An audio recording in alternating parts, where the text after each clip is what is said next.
नमस्कार, good morning friends. YouTube channel के इस ऑनलाइन प्लेटफॉर्म पर आप सभी लोग का स्वागत है। जैसा कि इस समय आप लोग देख रहे हैं कि इस चैनल के माध्यम से भूगोल विषय का एक महत्वपूर्ण टॉपिक जिसे मानव भूगोल कहा जाता है, तो मानव भूगोल को पढ़ाया जा रहा है।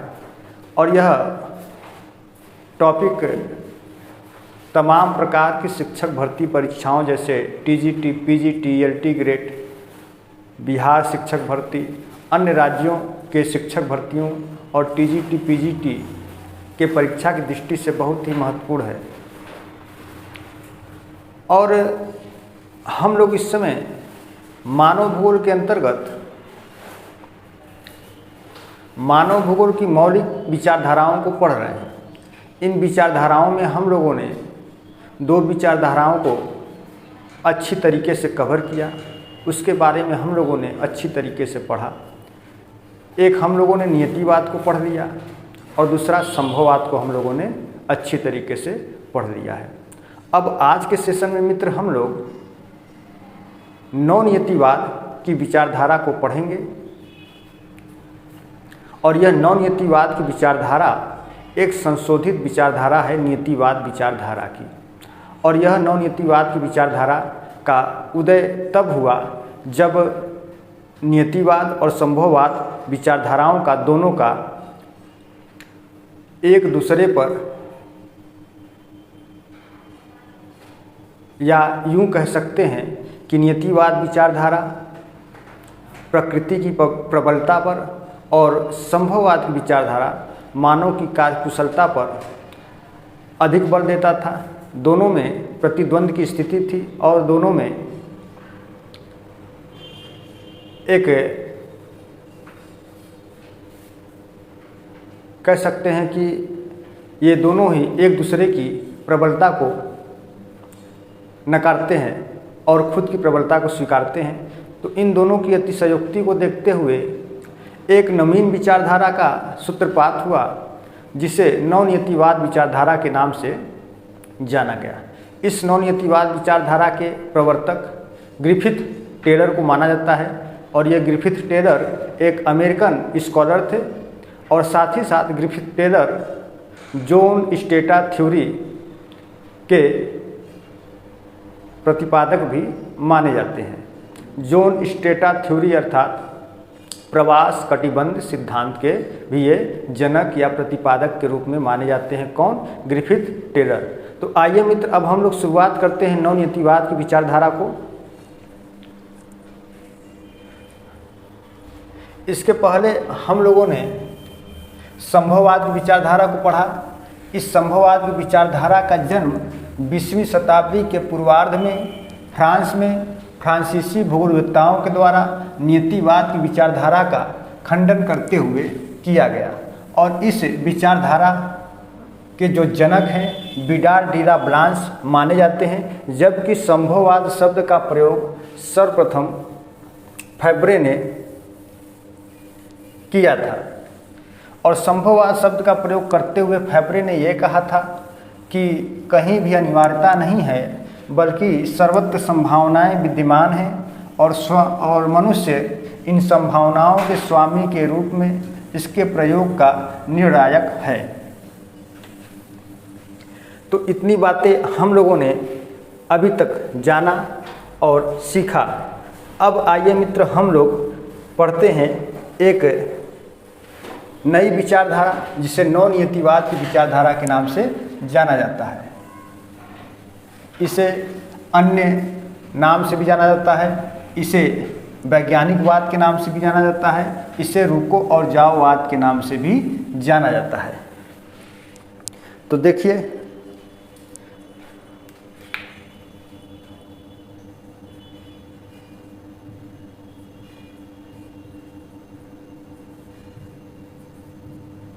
नवनियतिवाद या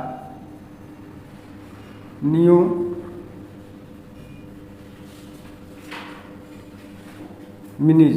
डिटरमिनिज्म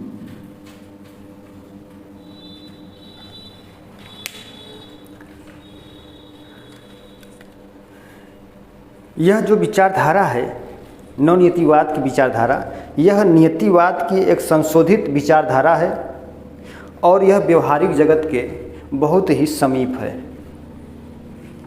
यह वैज्ञानिक दृष्टिकोण पर आधारित है, इस कारण इसे वैज्ञानिकवाद के नाम से भी जाना जाता है। इसे नवनिश्चयवाद या नवनियतिवाद या इसे वैज्ञानिकवाद या इसे रुको और जाओवाद के नाम से भी जाना जाता है। प्रसिद्ध भूगोलवेत्ता ग्रिफिथ टेलर को नवनियतिवाद का प्रमुख प्रवर्तक माना जाता है और टेलर ने नवनियतिवाद को एक नवीन स्वरूप प्रदान किया जिसमें उन्होंने प्रकृति के नियंत्रण का नहीं बल्कि प्रकृति के प्रभावों की व्याख्या की। यानी कि उन्होंने ये बताया कि प्रकृति का नियंत्रण नहीं हो सकता, यानी कि सभी जीव जंतुओं पर, मानवों पर प्रकृति का एकल नियंत्रण नहीं हो सकता है, बल्कि प्रकृति का उन पर प्रभाव हो सकता है, लेकिन प्रकृति उस पर नियंत्रित नहीं कर सकती है। तो कहीं ना कहीं यह एक वैज्ञानिक दृष्टिकोण रखता है, इस कारण से इसे वैज्ञानिकवाद के नाम से भी जाना गया। अब इसके बाद देखिए मित्र, टेलर ने इस बात पर बल दिया कि मानव जीवन पर पर्यावरण के नियंत्रण की पूर्णतः उपेक्षा नहीं की जा सकती, उसे संशोधित किया जा सकता है ना। तो मानव जीवन पर पर्यावरण के नियंत्रण की उपेक्षा नहीं की जा सकती है ना, बल्कि उसे क्या किया जा सकता है, संशोधित किया जा सकता है। उदाहरण स्वरूप यदि देख लीजिए कि जैसे जो चरम जलवायु वाले प्रदेश हैं, है ना, चरम जलवायु वाले जो प्रदेश हैं उन प्रदेशों में मुख्य रूप से जो ध्रुवीय कटिबंध वाले प्रदेश हैं जहाँ पे जीवन बहुत ही संघर्षमय होता है। इसके अलावा जहाँ पे शुष्क प्रदेश है, मरुस्थलीय प्रदेश है, यहाँ पर भी जीवन बहुत संघर्षमय रहता है। तो कहीं ना कहीं यहाँ पर क्या है कि जो मानव निवासित है, जो मानव निवास कर रहा है, उस पर प्रकृति का जो है कि नियंत्रण है, प्रकृति का प्रभाव है ना। लेकिन कुछ ऐसे भी क्षेत्र या प्रदेश या देश हैं जहाँ पर सघन बसाव हुआ है मनुष्यों का, है ना, सघन बसा हुआ है। तो वो जो सघन बसा हुआ है तो उसमें मनुष्य ने अपनी कार्यकुशलता, अपने जो है कि क्षमता और प्रौद्योगिकी के आधार पर वहाँ पर विभिन्न प्रकार के उद्योगों का विकास किया है और अपने अनुरूप वहाँ के पर्यावरण को क्या कर लिया है कि बना लिया है। तो इस आधार पर देखा जाए तो कहीं कहीं पर प्रकृति का मानवों पर प्रभाव है और कहीं कहीं पर देखा जाए तो मानवों का प्रकृति पर भी प्रभाव है। तो इसी चीज़ को देखते हुए एक नई विचारधारा को जन्म दिया गया। इसी विचारधारा को नवनियतिवाद की विचारधारा के नाम से जाना जाता है। तो ये इसका जो है कि मुख्य थीम है मित्र, इसी को समझना है। तो कहीं कहीं पर प्रकृति का मानवों पर प्रभाव, कहीं कहीं पर मानवों का प्रकृति पर प्रभाव है, दोनों एक दूसरे से प्रभावित हो रहे हैं। यही जो प्रभाव है, यही नवनियतिवाद विचारधारा का एक मुख्य थीम है। और टेलर ने अपने इस संशोधित नियतिवाद को वैज्ञानिक नियतिवाद की संज्ञा दी, क्योंकि उन्होंने वैज्ञानिक नियतिवाद को रुको और जाओ नियतिवाद के नाम से भी, रुको और जाओ नियतिवाद भी उन्होंने कहा है। अब रुको और जाओ नियतिवाद का मतलब क्या हुआ कि रुको और जाओ नियतिवाद एक ऐसे जो है कि कह सकते हैं कि कंसेप्ट पर आधारित है कि इन्होंने बताया कि जिस प्रकार से चौराहे पर एक ट्रैफिक पुलिस है ना, ट्रैफिक पुलिस क्या होता है, यातायात के नियमों का पालन करवाता है और यात्रियों को नियंत्रित करने का कार्य करता, उसी प्रकार से प्रकृति भी चौराहे पर खड़ी है और वह जो है कि मानवों को नियंत्रित करती है और उनको जो है कि प्रकृति के नियमों का उनसे पालन करवाती है ना। तो देखिए टेलर के अनुसार जो है कि प्रकृति चौराहे पर खड़ी एक ट्रैफिक पुलिस के समान है ना, जो यात्रियों को चौराहे पर नियंत्रित करती है, ठीक ना। जैसे चौराहे पर जाती हो कि नहीं, है ना, किसी शहर में जाइए चौराहे पर तो क्या होता है कि वहाँ पर 3 प्रकार की लाइट जलती है ना, ग्रीन होता है, रेड होता है और क्या होता है, एक क्या होता है, येलो यानी कि पीला होता है ना। तो ये जो पीला होता है यह क्या होता है कि ये दोनों के बीच की कड़ी होती है ना, यह तैयार कर रखने के लिए कहती है कि अब आप तैयार हो जाइए रुकने के लिए, अब आप तैयार हो जाइए चलने के लिए, है ना। तो वही बात है। तो टेलर के अनुसार प्रकृति चौराहे पर खड़ी एक ट्रैफिक पुलिस के समान है जो यात्रियों को चौराहे पर नियंत्रित करती है, लेकिन उनके दिशा को परिवर्तित नहीं कर सकती, है ना। जैसे कोई चौराहा है, चौराहे से हमको एकदम बिल्कुल स्ट्रेट जाना है, सीधा जाना है ना, तो हम उस चौराहे पर अपनी गति पर थोड़ा सा अवरोध लगा सकते हैं, लेकिन हम अपनी दिशा में परिवर्तन नहीं कर सकते। हमको जाना तो सामने ही है ना। तो वही बात कहा जा रहा है कि प्रकृति चौराहे पर खड़े एक ट्रैफिक पुलिस के समान है, जो यात्रियों को चौराहे पर नियंत्रित करती है ना। उनकी गति में जो है कि थोड़ा सा ब्रेक लगाती है, लेकिन उनकी दिशा में किसी भी प्रकार का कोई परिवर्तन नहीं करती है ना। जिस प्रकार यात्री चौराहे पर पहुंचकर अपने दाएं बाएं देखकर अपने सूझबूझ को देखते हुए फिर आगे की ओर अग्रसर होता है, उसी प्रकार मनुष्य को भी प्रकृति के नियमों का पालन करना चाहिए। यानी कि कह सकते हैं कि जिस प्रकार से हम अपने सूझबूझ के अनुसार एक ट्रैफिक चौराहे को क्रॉस करते हैं, उसी प्रकार से हमें भी सूझबूझ के अनुसार प्रकृति के नियमों का पालन करते हुए हमें प्रकृति में विभिन्न प्रकार के जो है कि कह सकते हैं कि जो खनिज पदार्थ है उनका जो है कि उत्खनन करना चाहिए, है ना। बहुत अधिक उत्खनन कर लेंगे तो भी प्रकृति के विरुद्ध हो जाएगा, ठीक है ना। तो यही सब बातें इसमें जो है कि बताई गई हैं। अब आइए, अब इसके बारे में हम जो पॉइंट टू पॉइंट है उस बातों को हम नोट कर देते हैं, ठीक है। देखिए यहाँ तक दिखाई दे रहा है, यह विचारधारा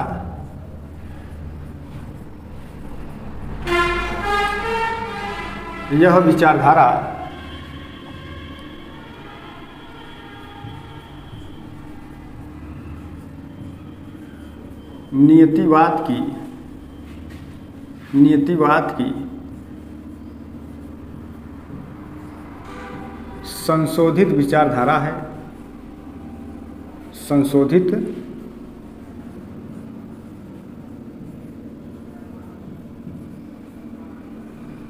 विचारधारा है। एक ये पॉइंट हो गया।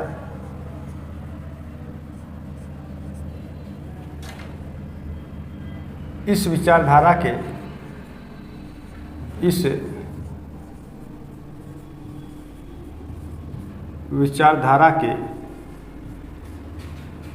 प्रवर्तक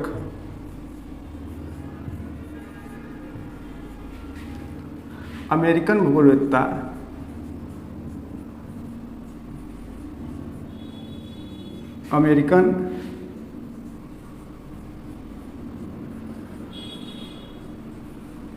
भूगोलवेत्ता ग्रिफिथ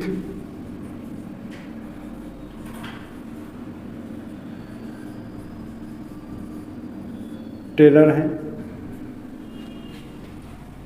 इस विचारधारा के प्रवर्तक अमेरिकन भूगोलवेत्ता ग्रिफिथ टेलर हैं।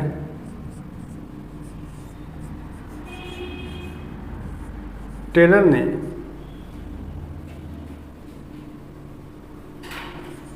इस विचारधारा में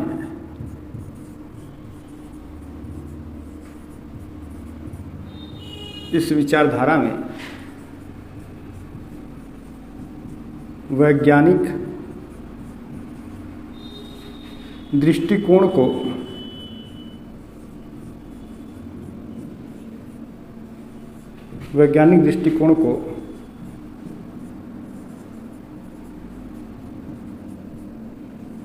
अपनाया है। इस आधार पर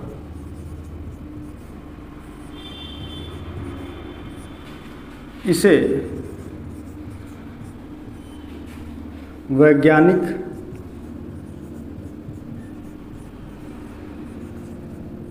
वाद भी कहा गया।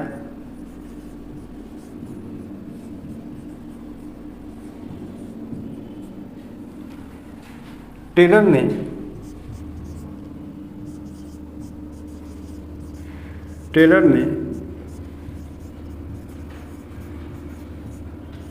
प्रकृति की तुलना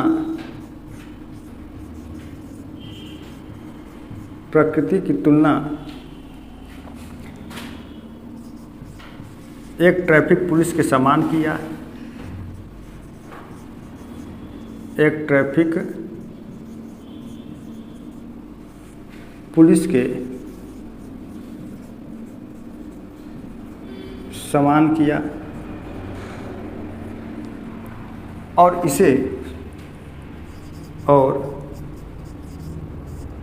इस विचारधारा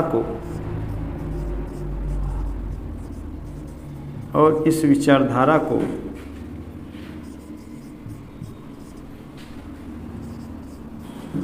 रुको और जाओ स्टॉप एंड गो, रुको और जाओ वाद का नाम दिया।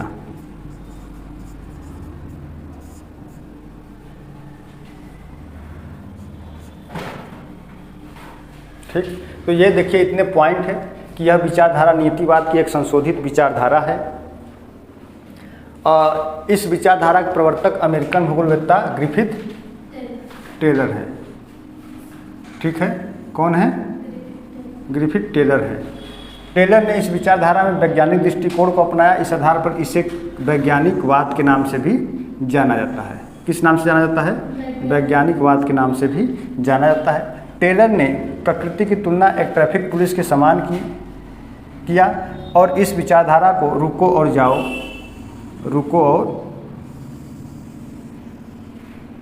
जाओ या इंग्लिश में स्टॉप एंड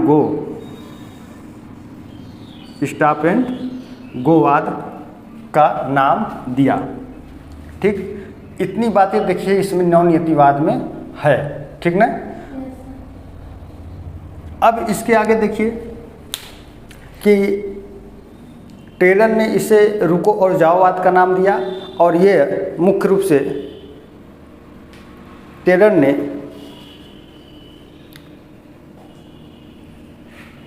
प्रकृति को ट्रैफिक पर खड़ी पुलिस चौराहे के समान, है ना, प्रकृति को चौराहे पर खड़ी ट्रैफिक पुलिस के समान इन्होंने बताया और ये बताया कि जिस प्रकार से यात्री चौराहे पर आकर के अपने दाएं बाएं देखते हुए अपने सूझबूझ के साथ फिर अपने गंतव्य की ओर अग्रसर होते हैं, उसी प्रकार से प्रत्येक मनुष्य को प्रकृति के नियमों का पालन करते हुए अग्रसर होना चाहिए, अन्यथा किसी न किसी जो है कि अज्ञात दुर्घटना का शिकार वो लोग हो सकते हैं। रुको और जाओ का शाब्दिक अर्थ संभवतः इसी भावना से संबंधित है। ठीक है, अब देखिए कनेडियन विद्वान जॉर्ज टैथम, है ना, कनेडियन विद्वान जॉर्ज टैथम ने टेलर के इस विचारधारा को व्यवहारिक संभववाद का नाम दिया, है ना। तो यहाँ पर एक और पॉइंट नोट कर सकते हैं कि कनेडियन यहाँ तक दिखाई दे रहा है। एक बार मैं देखता हूँ।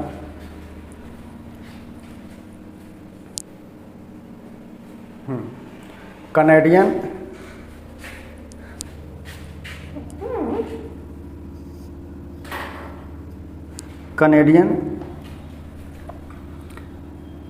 विद्वान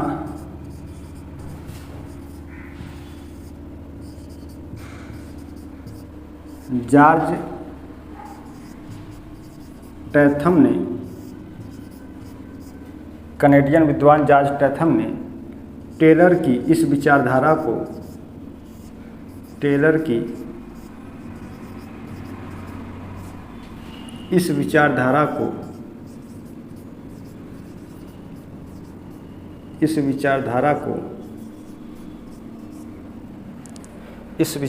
को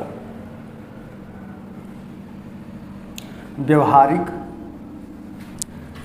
यहाँ नीचे तक दिखाई देगा, यहाँ से दिखाई दे रहा है, हाँ, व्यवहारिक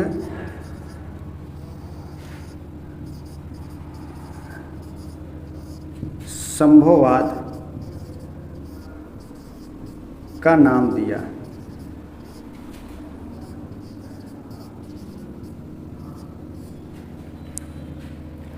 तो कैनेडियन विद्वान जॉर्ज टैथम, कौन थे ये? जॉर्ज टैथम थे। और जॉर्ज टैथम ने टेलर की इस विचारधारा को व्यवहारिक संभववाद का नाम दिया। ये भी देखिए परीक्षाओं में बार बार पूछा जाता है कि संभववाद शब्द का प्रयोग सर्वप्रथम किसने किया, संभववाद का जनक कौन है, और व्यवहारिक संभववाद शब्द को किसने प्रतिपादित किया। और एक पूछ देता है प्रसंभाव्यवाद किसने दिया। तो यहाँ पर मैं लिख दे रहा हूँ, इससे संबंधित है प्रसंभाव्यवाद। प्रसंभाव्यवाद, इसे OH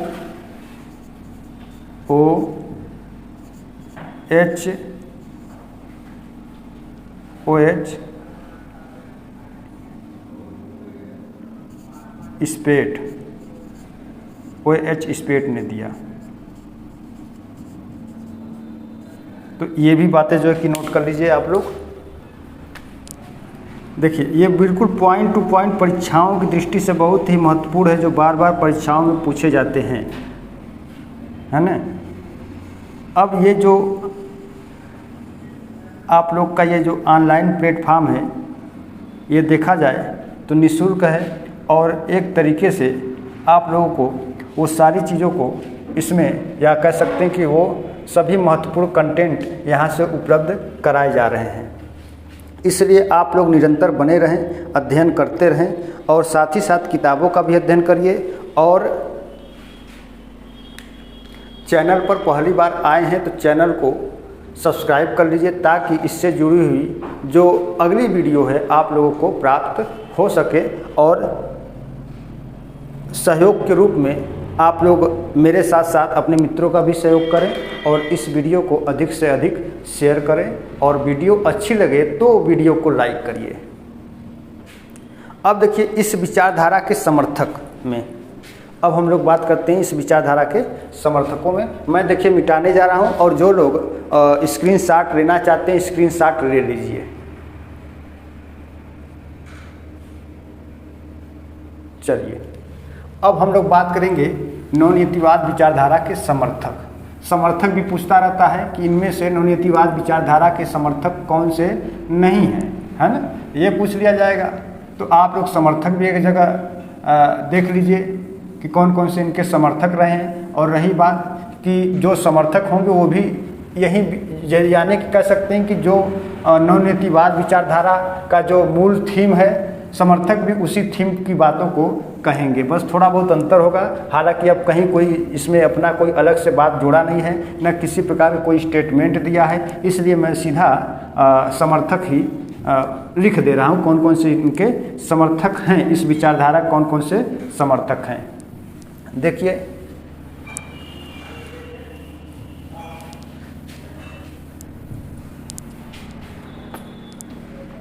तो इस विचारधारा के समर्थक में यहाँ पर समर्थक, तो इस विचारधारा के समर्थक में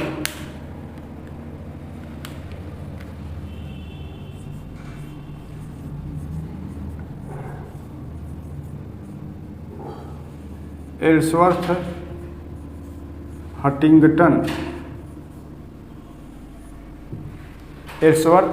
हंटिंगटन, मार्टिन कालसावर,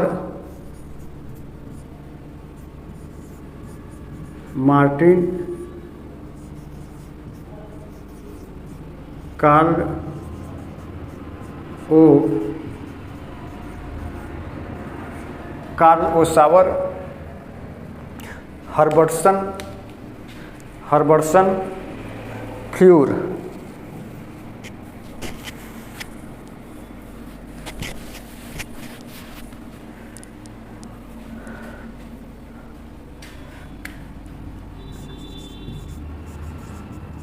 हर्बर्टसन फ्यूर, ये इतने समर्थक रहे हैं।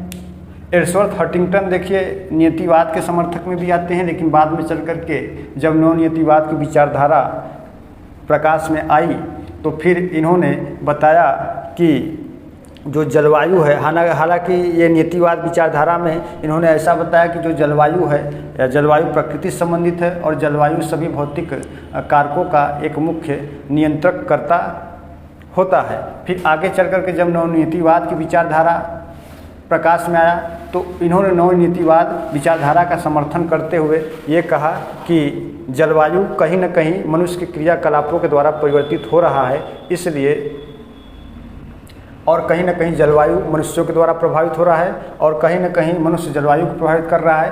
तो इन्होंने फिर अपना समर्थन जो है कि नवनीतिवाद की विचारधारा में दे दिया। फिर मार्टिन थे, ये ब्रिटिश थे, कार्ल ओसावर जो थे ये अमेरिकन थे।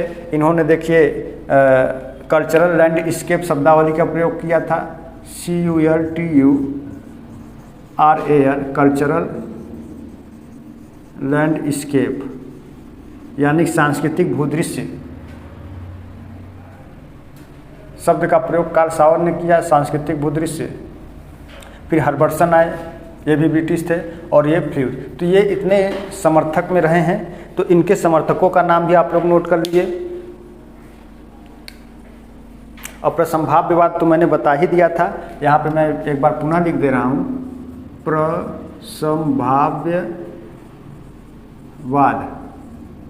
प्रसंभाव्यवाद के प्रवर्तक कौन थे? OHK स्पेट। देखिए ये पूछा गया था, मध्य प्रदेश, असिस्टेंट प्रोफेसर, 2018 में पूछा गया था। आप लोग प्रश्न पत्र देख सकते हैं।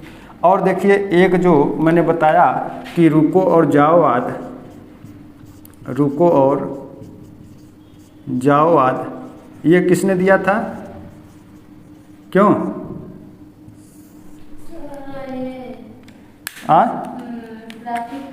टेलर ने दिया था ना, रुको और जाओवाद टेलर ने दिया था। और ये प्रश्न पूछा गया था PGT 2021 में, यूपी PGT में पूछा गया था, प्रवक्ता भूगोल में ही पूछा गया था यह प्रश्न। और इसको आयोग ने टेलर को न मान करके मैकिंडर मान लिया। किसको मान लिया? हाँ, मैकिंडर को मान लिया।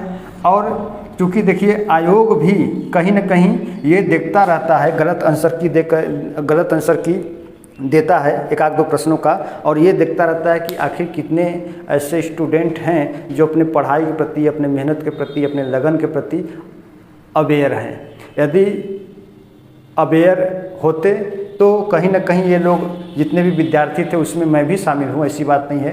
तो हम सभी लोग कहीं ना कहीं एक दूसरे पर डिपेंड हो गए कि चलिए कोई ना कोई तो चैलेंज किया ही होगा इस क्वेश्चन को, है ना। ये तो बहुत आसान सा क्वेश्चन है, बहुत तमाम लोग चैलेंज किए होंगे। और लेकिन देखा जाए तो हमें लग रहा है कि शायद चैलेंज ही नहीं हुआ था और आयोग ने मैकिंडर दूसरी बार आंसर की निकाला, मैकिंडर को मान लिया। और मैकिंडर में कोई भी, हाँ पहली बार ही मैकिंडर को माना था तो कोई संशोधित इसका हुआ नहीं ना, कोई चैलेंज किया। और दूसरी बार जब फाइनल आंसर किया तो भी मैकिंडर ही लिख करके आ गया, फिर उसने अपना जो है कि चेंज ही नहीं किया। कुछ लोग इसमें हमारे जान पहचान के लोग हैं जो कि गलती से मैकिंडर लगा दिए थे, मैकिंडर को रंग दिए थे गोले को, और गलती से हो गया था उनसे, लेकिन इसी प्रश्न से वो लोग जो है कि आज नौकरी में है ना। तो ऐसा नहीं कि फिर दूसरी बार कभी आ जाए परीक्षा में तो ऐसा नहीं कि हम मैकिंडर को लगाएंगे ना, मैकिंडर नहीं रहेगा। ये जब भी रहेगा क्या रहेगा? टेलर ही रहेगा। और ये चीज़ें तो NCERT में लिखा गया है, NCERT के कक्षा 12 के मानव भूगोल में रुको और जाओवाद का जिक्र किया गया है और रुको और जाओवाद के प्रवर्तक टेलर को माना गया है। तो ये सब चीज़ें हैं। देखिए अपने पढ़ाई लिखाई के प्रति, अपने मेहनत लगन के प्रति हमको हमेशा अवेयर रहना पड़ेगा, हम सभी लोगों को। और साथ ही साथ ये भी है कि जब भी हम लोग कोई भी परीक्षा दे कर के आते हैं तो ऐसा नहीं कि प्रश्न पत्र को बस हम अलमारी में रख दिए और मेरा काम वहीं तक समाप्त हो गया, नहीं। अब प्रश्न पत्र को हम देखते हैं और फिर उसके बाद सभी किताबों से उस प्रश्नों का उत्तर ढूंढने का प्रयास करेंगे, जितना मिल जाए, जहाँ तक मिल जाए उस उत्तर को हम लोग लिख लेंगे। फिर उसके बाद कभी आंसर की आता है तो फिर हम पुनः देखते हैं कि आयोग ने जो आंसर की दिया है वो किताबों से सटीक मिल रहा है कि नहीं। यदि नहीं मिल रहा है तब फिर उस पर जो है कि आप लोग संपर्क बनाइए 2-4 दोस्तों से, मित्रों से, कि यार आयोग ने तो ये आंसर गलत माना है, चलिए अब इस आंसर का हम लोग साक्ष्य देते हैं, ये किताब है, ये प्रमाण है, हम लोग चैलेंज करेंगे। तो अपना कर्तव्य करना चाहिए सभी लोगों को। आयोग का जो काम है, आयोग ने अपना काम किया, हमारा जो काम है वो हम अपना काम करेंगे। इसलिए परीक्षाओं में हमेशा अवेयर रहना चाहिए। परीक्षा की तैयारी से लेकर के परीक्षा के लास्ट डिसीजन तक, यानी कि जब तक सिलेक्शन ना हो जाए तब तक हम लोग को अवेयर रहना पड़ेगा। ठीक है। अच्छा मित्र, देखिए अब हम लोगों ने अब तक जो है कि मानव भूगोल की जो मौलिक विचारधारा थी, 3 प्रकार की मौलिक विचारधारा, नियतिवाद, संभववाद, नवनियतिवाद, इन तीनों को हम लोगों ने डिटेल से पढ़ लिया और इसके बारे में जितनी भी बातें थी हमने नोट भी कर दिया था बोर्ड पर। आप लोग भी नोट कर लिए होंगे, ऐसा आशा मैं कर रहा हूँ। और हाँ, अब इसके बाद देखते हैं कि कौन सा टॉपिक पढ़ाया जाएगा। हो सकता है कि जनसंख्या की वृद्धि एवं विकास भी हो सकता है, या मानवों का उद्भव एवं विकास हो सकता है। अब वो मेरे ऊपर डिपेंड करता है, अब जैसा मैं पढ़ा दूँ। तो ये चीज़ें थी। और हाँ, कितना समय बाकी है? अभी 10 मिनट बाकी है। तो 10 मिनट में मैं देखिए कुछ 1 लाइनर क्वेश्चन को मैं नोट कर दे रहा हूँ बोर्ड पर, और आप लोग भी मेरे साथ साथ नोट कर लीजिए। और फिर इसके बाद देखिए, इसके तुरंत बाद मैं 50 क्वेश्चन का एक MCQ या यूँ कह सकते हैं कि प्रैक्टिस सेट भी मैं हल करवा दूंगा इसी से संबंधित। यानी कि अभी तक हम लोगों ने मानव भूगोल में भूगोल का अर्थ परिभाषा विषय क्षेत्र, मानव भूगोल का अर्थ परिभाषा विषय क्षेत्र, उसकी शाखाओं को हम लोगों ने पढ़ा। फिर उसके बाद हम लोगों ने मानव भूगोल की मौलिक विचारधाराओं को पढ़ा। तो इन तीनों टॉपिकों से मिला करके कुल 50 क्वेश्चन का मैं एक प्रैक्टिस सेट भी हल करा दूंगा। और प्रैक्टिस सेट हल कराने का जो तरीका होगा, मैं बोर्ड पे तो नहीं करा सकता हूँ क्योंकि ये स्मार्ट बोर्ड नहीं है। यह एक जो है कि हाँ, एक वाइट बोर्ड है, इसलिए इस पर बहुत सारे प्रश्न नहीं बन पाएंगे। तो मैं एक A/4 साइज़ के पेपर पर हाथ से ही लिख दूंगा, स्पष्ट अक्षरों में रहेगा, समझ में आएगा। उसका एक मैं PDF बना लूँगा और उस PDF के माध्यम से मैं जो है कि हल करा दूंगा। फिर उसके बाद हम नए टॉपिक की ओर चलेंगे। तो देखिए, सबसे पहले कुछ बातें हैं मैं यहाँ पे नोट कर दे रहा हूँ। तो यहाँ पर देखिए, इसको भी मिटा दूँ। शुरुआत जहाँ से हुआ था भूगोल से, है ना। तो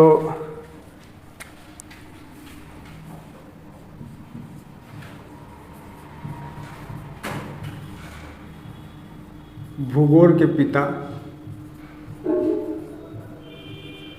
या जनक,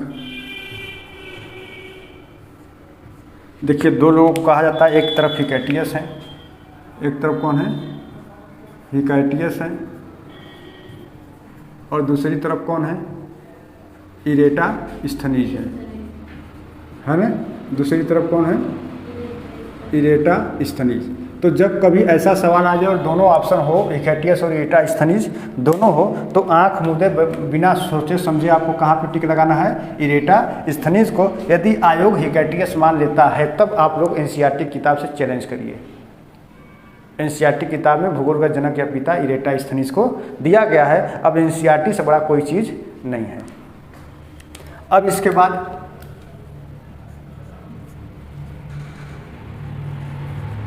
भूगोल शब्द आंग्ल भाषा से निर्मित है। किस भाषा से? आंग्ल भाषा से, ठीक ना। आंग्ल भाषा से बना है। जैसे ही 9:30 बज जाएगा तुरंत बता देना, ठीक है। अब इसके बाद देखिए,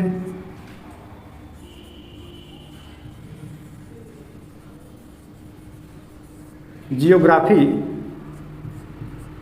किस भाषा का शब्द है? तो यह ग्रीक भाषा का शब्द है। किस भाषा का शब्द है? ग्रीक भाषा का शब्द है, जबकि भूगोल आंग्ल भाषा का शब्द है, ठीक। भूगोल की मुख्य रूप से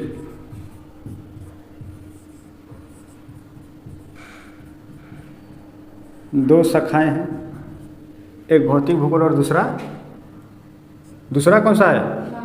मानव भूगोल। बोलती रहो। अब देखिए मानव भूगोल में हम लोग आते हैं। मानव भूगोल के जनक, मानव भूगोल के जनक कौन है? रेटजेर। कौन है? रेटजेर। फ्रांस में मानव भूगोल के जनक कौन है? हाँ, फ्रांस में मानव भूगोल के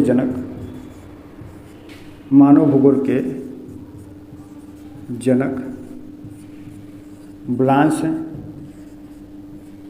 ठीक।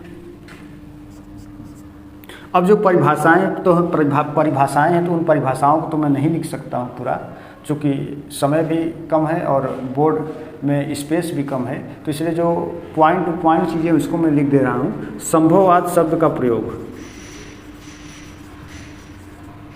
संभववाद शब्द का सर्वप्रथम प्रयोग, संभववाद शब्द का सर्वप्रथम प्रयोग किसने किया? प्रयोगकर्ता लिख लीजिए। प्रयोगकर्ता कौन थे? फैब्रे। फैब्रे का क्या स्टेटमेंट है? कि कहीं भी अनिवार्यता नहीं है बल्कि सर्वत्र संभावनाएं विद्यमान है ना। अब इसके बाद देखिए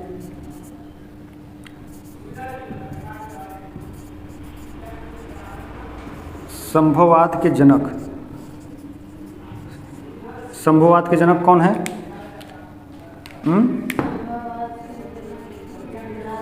ब्लांस है।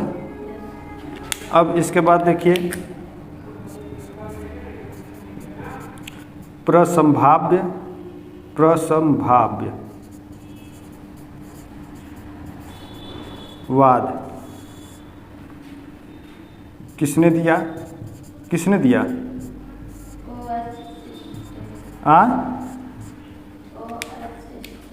क्या?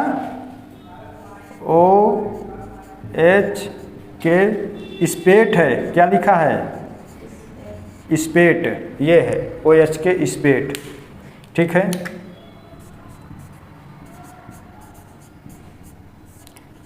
रुको और जाओवाद किसने दिया?